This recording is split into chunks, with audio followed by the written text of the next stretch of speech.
Le cycle de vie du produit regroupe l'ensemble des étapes par lesquelles passe un produit de sa mise en place sur le marché jusqu'à la fin de sa production.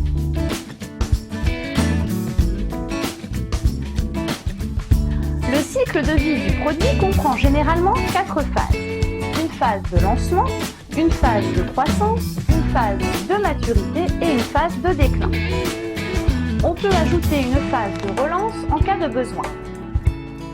La durée de chaque phase et du cycle complet dépend largement de chaque produit. Les durées respectives des différentes phases et du cycle complet sont très variables selon les produits. Prenons l'exemple de la marque Coca-Cola qui se situe en phase de maturité depuis des décennies et a un cycle de vie produit qui dure depuis plus de 120 ans.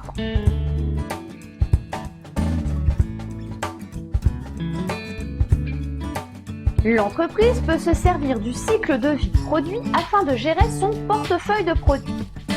Elle peut prévoir le lancement de nouveaux produits pour remplacer les produits en phase de déclin par exemple. Aussi, l'entreprise pourra mener des actions commerciales adaptées à la phase de vie de chaque produit. Dans ce qui suit, je vais vous présenter les différentes stratégies liées aux différentes phases du cycle de vie d'un produit. Tout d'abord, pour la phase de lancement, l'entreprise cherche à promouvoir son produit afin de sensibiliser la clientèle visée. Il faut savoir que les coûts liés à cette phase de lancement dépassent souvent les gains réalisés. L'entreprise doit réaliser des dépenses promotionnelles pour informer les clients et les inciter à l'acte d'achat. Aussi, il faut assurer une bonne distribution du produit afin d'avoir de meilleurs résultats lors de cette phase.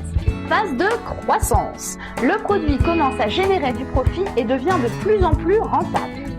Les dépenses promotionnelles comme la publicité restent nécessaires afin de développer sa marque. Durant cette phase, il faut encourager la croissance de votre produit pour qu'il reste sur le marché le plus longtemps possible. Pour cela, il faut améliorer sa qualité ou son packaging, élargir la distribution et continuer à mener des campagnes de communication efficaces. La phase de maturité arrive juste après. Généralement, c'est une phase qui dure plus longtemps. Les ventes augmentent moins vite.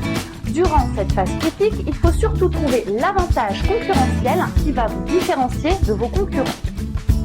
Vous avez le choix entre plusieurs techniques de promotion des ventes. Mais surtout, faites attention à votre marge. Étant donné que les entreprises sont en guerre afin d'avoir le meilleur prix sur le marché, votre marge pourra baisser. Et enfin, la phase de déclin. Le marché ralentit. Les clients changent d'habitude de consommation. Vous pouvez augmenter votre profit en réduisant d'autres coûts comme la publicité ou autres. C'est à vous de décider. Soit vous vous retirez du marché, soit vous maintenez votre produit sur le marché. Si vous optez pour la deuxième proposition, il faut relancer et booster vos ventes. Il faut investir un peu plus afin d'améliorer et de moderniser votre produit. Tout cela afin de fidéliser encore plus la clientèle visée.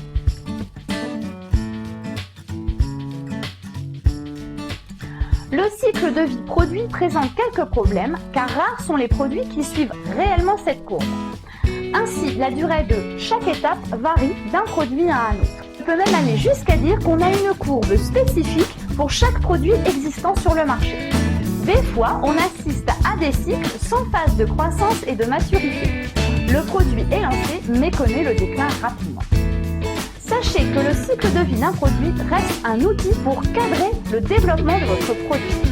Il faut l'utiliser en parallèle à votre savoir-faire managérial et à votre intuition.